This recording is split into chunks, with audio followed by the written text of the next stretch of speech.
السلام علیکم پیارے دوستو، سیرت محمد مصطفیٰ صلی اللہ علیہ وسلم کے ٹاپک نمبر 13 میں آج ہم صحابہ کرام رضوان اللہ علیہم اجمعین کو کفار مکہ نے جو ایذا اور تکلیف پہنچائی اس کا مطالعہ کریں گے۔ بسم اللہ الرحمن الرحیم۔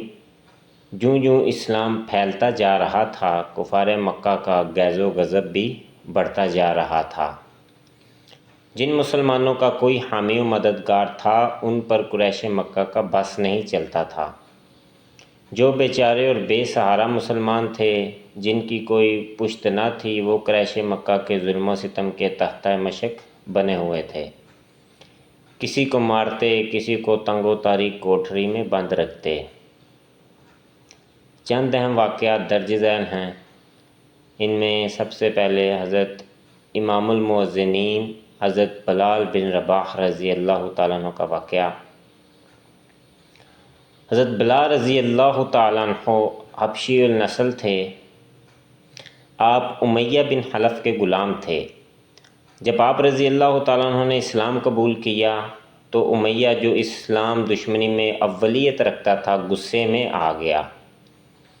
ٹھیک دوپہر کے وقت جب دھوپ تیز ہوتی اور پتھر آگ کی طرح تپنے لگتے تو وہ غلاموں کو حکم دیتا کہ بلال کو تپتی ہوئی گرم ریت پر لٹا کر گرم اور بھاری بھرکم پتھر ان کے سینہ پر رکھ دیں تاکہ ذرا برابر جنبش نہ کر سکیں، اور اس کے ساتھ ساتھ وہ آپ پر کوڑے برساتا اور کہتا کہ اسی وقت مر جاؤ۔ اگر نجات چاہتے ہو تو محمد صلی اللہ علیہ وسلم کا انکار کرو اور لات و منات اور عزیٰ کی پرستش کرو۔ لیکن حضرت بلال رضی اللہ تعالیٰ عنہ کی زبان سے اس وقت احد احد ہی نکلتا تھا۔ امیہ بن حلف نے جب یہ دیکھا کہ حضرت بلال رضی اللہ تعالیٰ عنہ کے عزم و استقلال میں کوئی تزلزل نہیں آیا تو اس نے حضرت بلال رضی اللہ تعالیٰ عنہ کے گلے میں رسی ڈال کر شہر کے لڑکوں کے حوالے کر دیا کہ اسے گلیوں میں گھسیٹتے پھریں، مگر حضرت بلال رضی اللہ تعالیٰ عنہ کی زبان سے احد احد ہی نکلتا تھا۔ ایک روز حضرت ابو بکر صدیق رضی اللہ تعالیٰ عنہ کا گزر ہوا تو یہ منظر دیکھ کر آپ کی آنکھوں سے آنسو نکل آئے۔ آپ کا دل بھر آیا۔ انہوں نے امیہ سے مخاطب ہو کر کہا، اس مسکین کے بارے میں خدا سے نہیں ڈرتا؟ آخر یہ ظلم کب تک؟ امیہ نے کہا کہ تم نے ہی اس کو خراب کیا ہے، اب تم ہی اس کو چھڑاؤ۔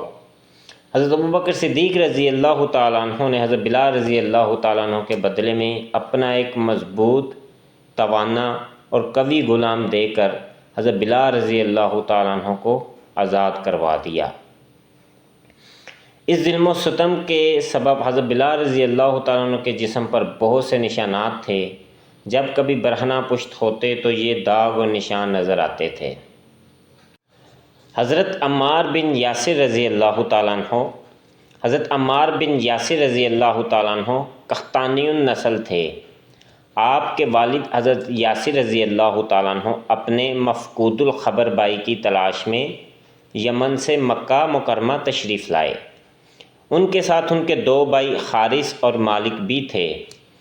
حضرت یاسر رضی اللہ تعالیٰ عنہ مکہ میں مقیم ہو گئے، جبکہ ان کے دونوں بھائی اپنے وطن یمن واپس چلے گئے۔ آپ نے ابو حذیفہ مخزومی سے خلیفانہ تعلقات پیدا کر لیے۔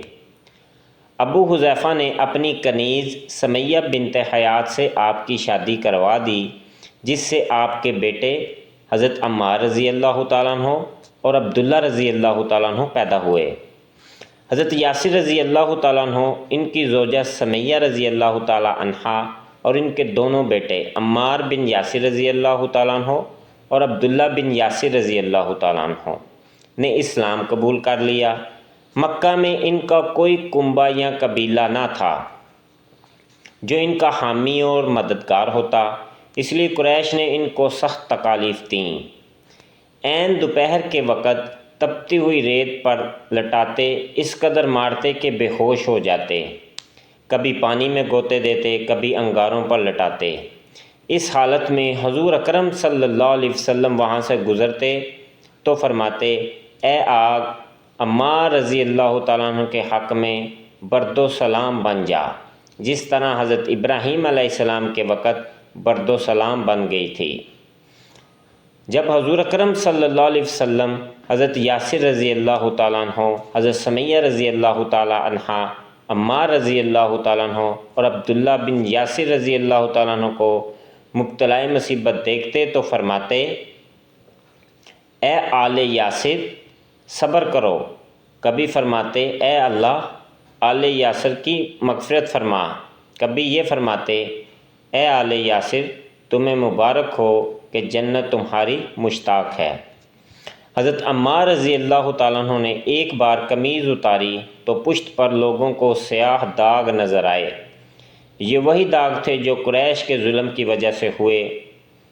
آپ کی والدہ حضرت سمیہ رضی اللہ تعالیٰ عنہ کو ابو جہل نے شرمگاہ پر برچھی ماری، جس سے وہ شہید ہو گئیں۔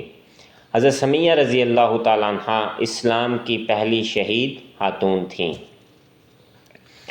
حضرت صہیب رومی بن سنان رضی اللہ تعالیٰ عنہ۔ حضرت صہیب رضی اللہ تعالیٰ عنہ اصل میں اطراف موصل کے رہنے والے تھے۔ آپ کے والد اور چچا کسریٰ شاہ ایران کی طرف سے ابلا کے حاکم تھے۔ ایک بار رومیوں نے اس علاقہ پر حملہ کر دیا۔ حضرت صہیب رضی اللہ تعالیٰ عنہ اس وقت کم سن تھے۔ لوٹ مار کے دوران رومیوں نے انہیں پکڑ لیا۔ آپ وہیں رہ کر جوان ہوئے، اس لیے آپ کو صہیب رومی رضی اللہ تعالیٰ عنہ کہا جاتا تھا۔ بنی کلب کے ایک شخص نے آپ کو رومیوں سے خریدا اور مکہ لے آیا۔ آپ کو عبداللہ بن جدعان رضی اللہ تعالیٰ عنہ نے خرید کر آزاد کر دیا۔ جب حضور اکرم صلی اللہ علیہ وسلم نے دعوت اسلام شروع کی تو حضرت عمار بن یاسر رضی اللہ تعالیٰ عنہ اور حضرت صہیب رضی اللہ تعالیٰ عنہ نے ایک ہی وقت میں حضرت ارقم رضی اللہ تعالیٰ عنہ کے گھر آپ صلی اللہ علیہ وسلم کی خدمت میں حاضر ہو کر اسلام قبول کیا۔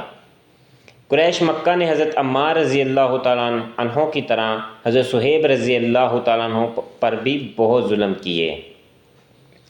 جب آپ رضی اللہ تعالیٰ عنہ نے ہجرت کا ارادہ کیا تو قریش نے کہا کہ اپنا مال و متاع یہاں چھوڑ جاؤ تو مکہ چھوڑ سکتے ہو۔ آپ رضی اللہ تعالیٰ عنہ نے سامان دنیا کو چھوڑا اور مدینہ طیبہ کی جانب ہجرت کی۔ جب آپ مدینہ منورہ پہنچے تو آپ صلی اللہ علیہ وسلم کی خدمت میں حاضر ہو کر سارا واقعہ سنایا تو آپ صلی اللہ علیہ وسلم نے فرمایا، صہیب رضی اللہ تعالیٰ عنہ نے اس بیع میں خوب نفع کمایا۔